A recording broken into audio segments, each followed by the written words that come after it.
Good day, and we're going to talk about openness theism. It refers to the relationship between God's foreknowledge and mankind's free will. Why open theism is not considered biblical. This is what we're going to talk about today. Open theism is an attempt to explain the foreknowledge of God in relationship to the free will of man. It is also known as openness theology, openness of God, and free will theism. So the argument is this: human beings are truly free. If God absolutely knew the future, referring to He is omniscient, human beings could not truly be free. Therefore, God does not know absolutely everything about the future. Openness theology believes that God does not believe what is going to happen, absolutely everything about the future. If God absolutely knows the future, human beings could not truly be free. God knows everything that can be known, but He does not know the future. Therefore, God does not know absolutely everything about the future.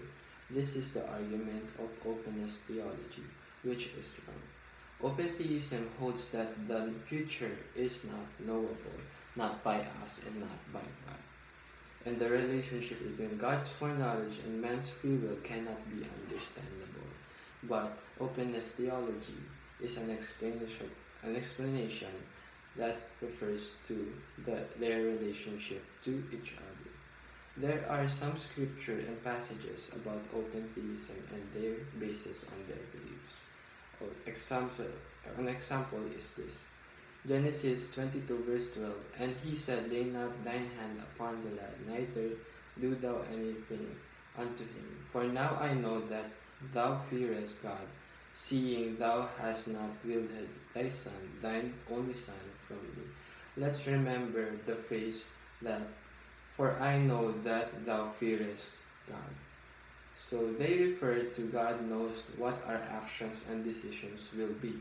But He changes His mind in regards to His actions, not on our actions that He is surprised and He changes His mind. But He changes His mind in regard to His action based on our own actions. And there is another scripture and passage that says, "And God saw their works, what they turned from their evil, and God repented of the evil that He had said He would not do unto them, and He did it not."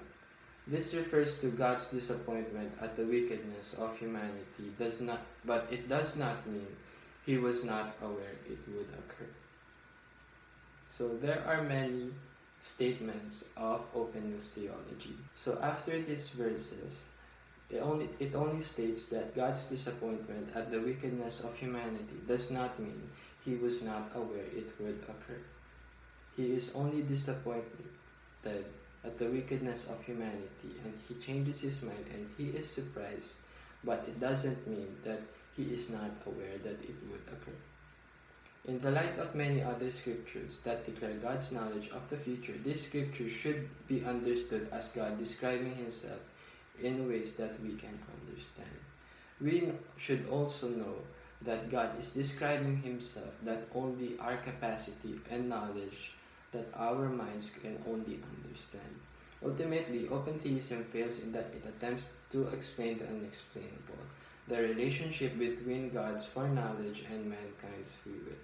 So open theism is an attempt to explain the unexplainable between their relationship.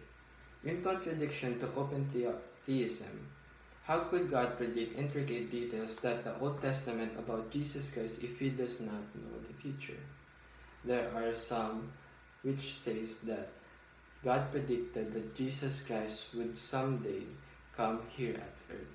If He is not an omniscient person, if He does not know that it would occur, how can He predict it? And there is a contradiction to open theism also, that how could God in manner guarantee our eternal salvation if He does not know what the future will hold? There is a statement in the Old Testament that God in manner that we will someday have an eternal salvation.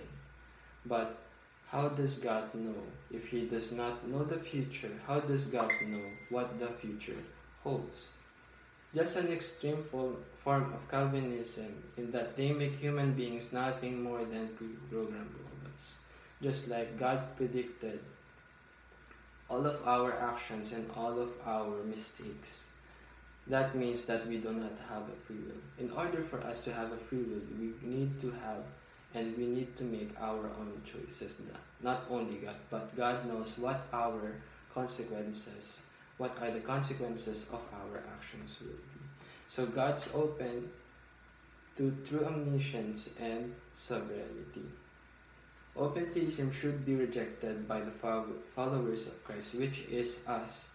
While refers open theism is an explanation for the relationship between God's foreknowledge and human free will, it is not a biblical explanation. There is no valid evidence that open theism should not be rejected because there is no biblical explanation. It says here in Hebrews 11 verse 6, but without faith it is impossible to please Him. Open theism is therefore non-scriptural. It is simply another way for a finite man to try and understand an infinite God. God must be understood through faith, for without faith it is impossible to please God. So we need to live by faith and understand that everything is in His presence and everything is in His knowledge.